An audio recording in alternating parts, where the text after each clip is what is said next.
मनुष्य ने अग्नि का आविष्कार पूरा पाषाण काल में कर लिया था।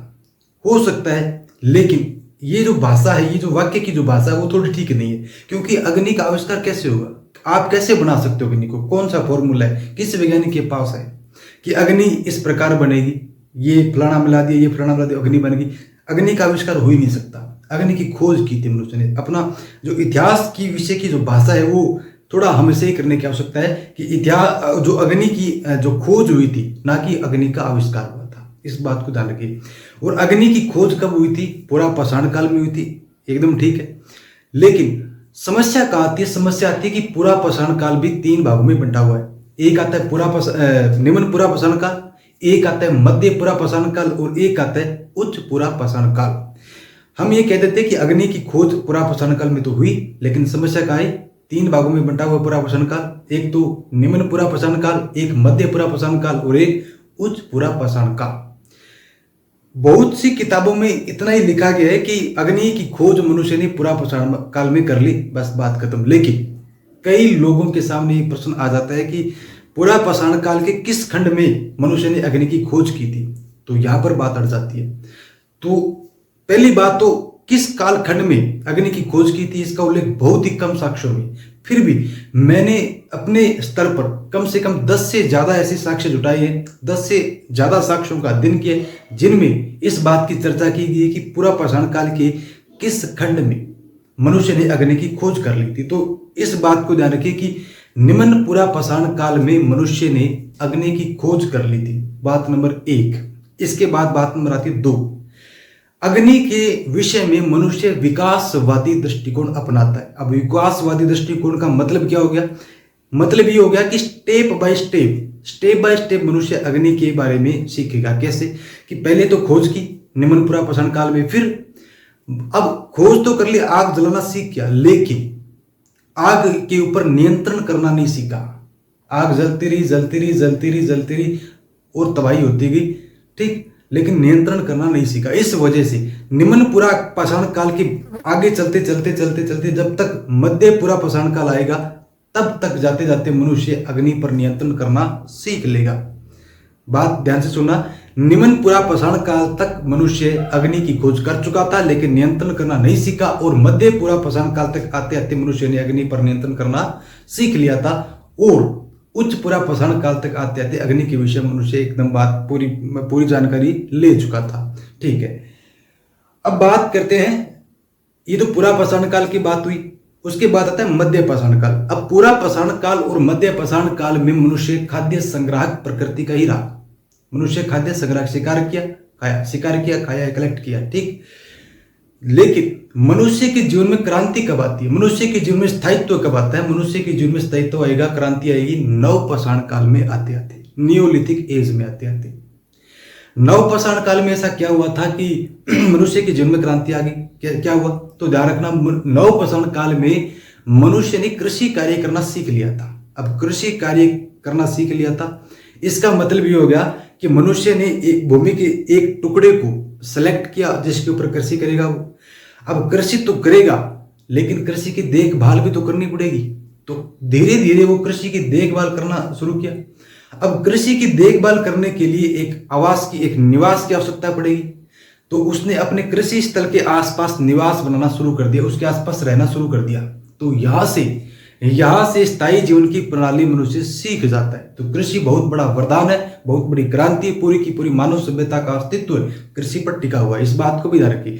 अगर कृषि नहीं होती तो मनुष्य के जीवन में स्थायित्व नहीं आता, मनुष्य कबीले में ऐसे यायावार जीवन बिताता, घूमता फिरता। इस बात को भी ध्यान रखिए। अब बात करते हैं कृषि की वजह से स्थायित्व आया। उसके बाद बात करते हैं नव पाषाण काल में और क्या क्या चीजें हुई।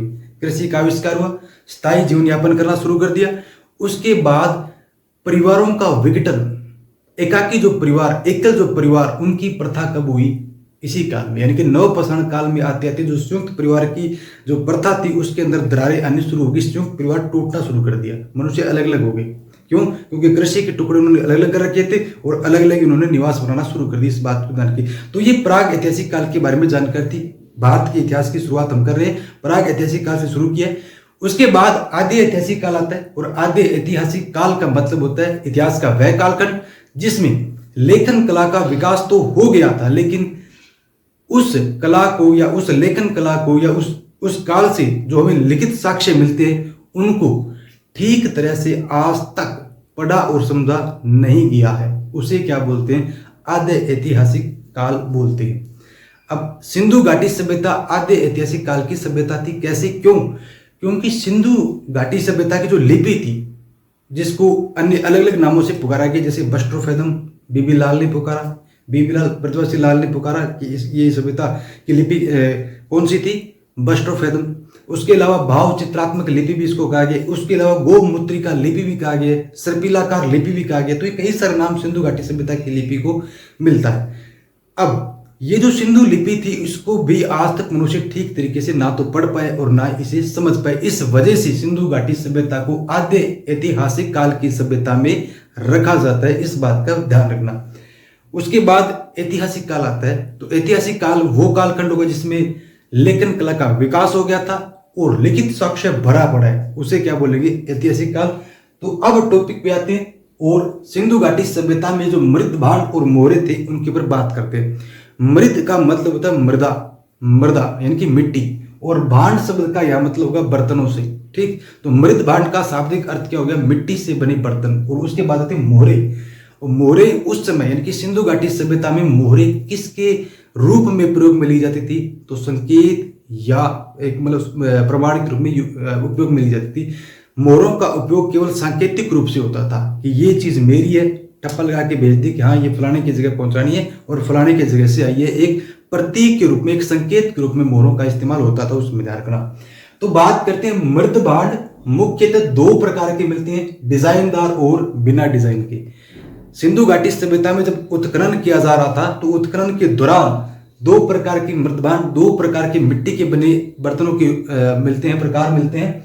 एक तो मिलता है डिजाइनदार और एक मिलता है बिना डिजाइन का। डिजाइनदार जो थे वो किस रंग के मिलते हैं? मुख्यतः गुलाबी रंग के। डिजाइनदार मृत भांड मुख्यतः किस रंग के मिलते हैं? गुलाबी रंग के मिलते हैं। इस बात को ध्यान रखें। उसके अलावा जिनके ऊपर डिजाइन नहीं था, जो सादे थे, बिना डिजाइन के थे, वो उनके ऊपर सभी यानी कि कोई भी प्रकार का रंग मिल सकता है, यानी कि सभी रंग के मिलते। कौन से? बिना डिजाइन के जो मृत भांड थे। उसके बाद बात करते हैं मोहरों की। मोहरे मुख्यतः स्टेटाइट की बनी होती थी। स्टेटाइट एक पत्थर का प्रकार होता है। स्टेटाइट क्या होता है? पत्थर का प्रकार होता है जो एक सामान्यतः मुलायम पत्थर होता है। ठीक, और मुलायम पत्थर होने की वजह से उस समय के लोग आसानी से इसका मोहर के रूप में प्रयोग कर लेते थे तथा मुख्यतः वर्गाकार या आयताकार होती थी। यानी कि सिंधु घाटी सभ्यता की जो मोहरें मिलती हैं उसका आकार किस प्रकार का था? या तो वर्गाकार था या आयताकार था। सर्वाधिक प्रसिद्ध मोहर किसकी मिलती है? पशुपति योगी की। पशुपति योगी की मिलती है। और वो मोहर कहां से मिलती है हमें? मोहन जोदड़ो से मिलती है। और मोहन जोदड़ो की खोज किसने की थी? 1922 में राखल दास बनर्जी ने की थी। इस बात को ध्यान रखना। अब ये पशुपति योगी कौन थे? तो इनको 2 सिंह और 3 नेत्रों वाला भी बताया गया उस समय की बात करें, और इन्हें आद्य शिव का रूप माना गया है, ऐसा मानना है। उसके बाद बात करें वर्गाकार मोहरों पर जानवरों की आकृति तथा अभिलेख दोनों मिलते हैं। वहीं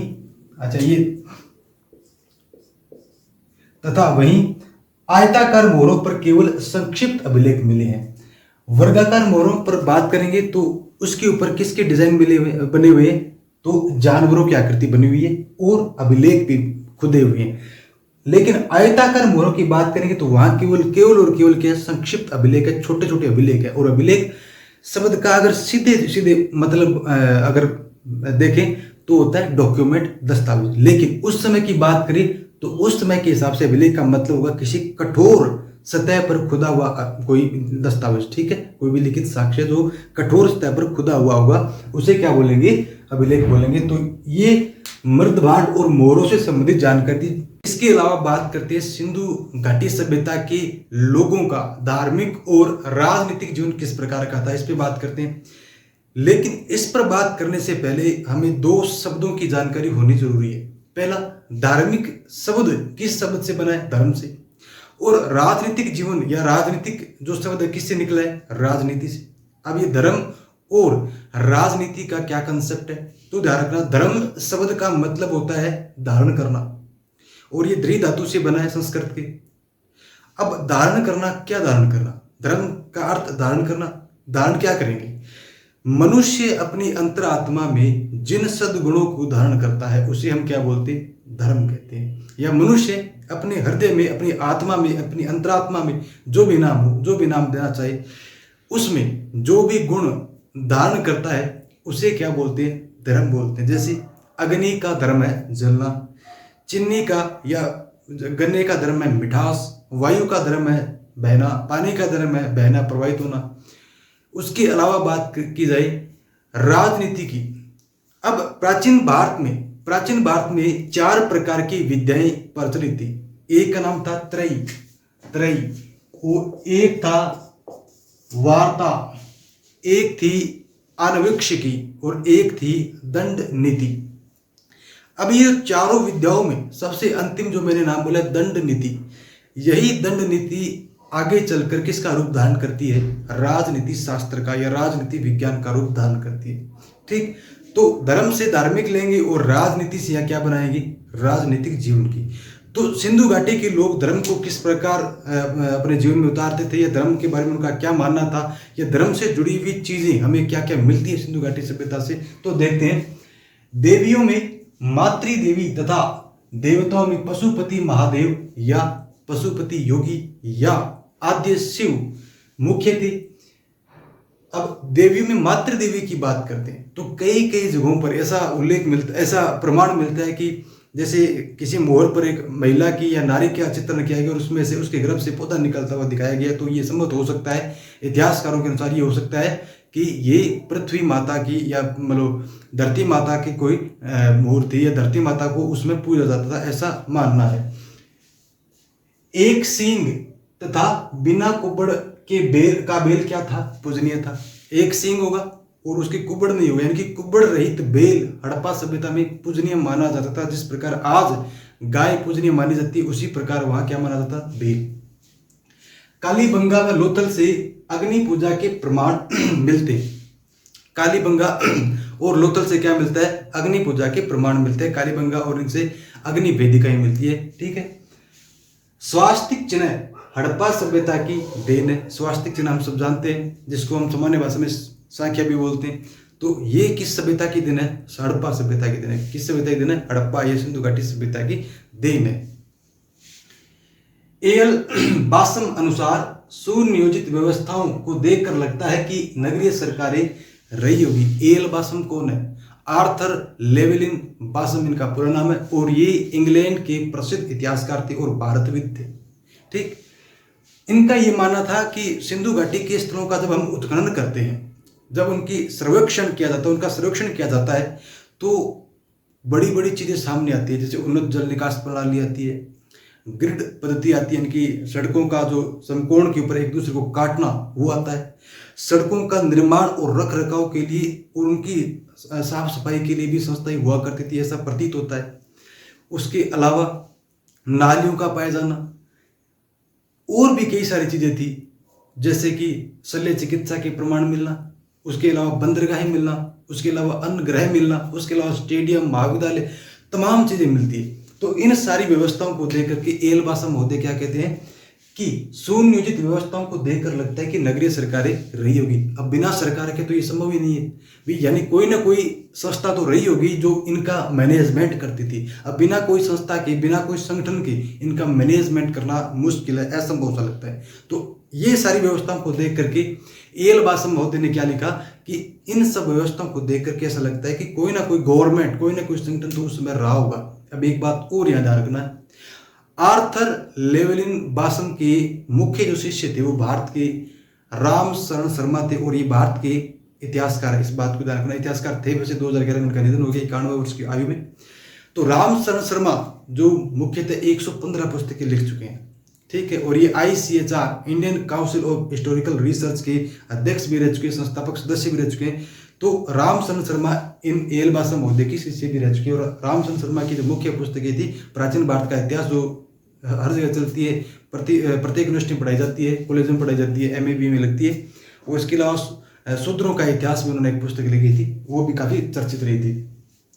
हड़प्पा, मोहनजोदड़ो, कालीबंगा, लोथल, चन्हुदड़ो और धोलावीरा राखी गढ़ी को मुख्य प्रशासनिक केंद्र माना जा सकता है। तो यानी कि ये जो 6-7 मुख्य स्थल है, इनको क्या माना जा सकता है? प्रशासनिक केंद्र माना जा सकता है। इस बात का ध्यान रखना।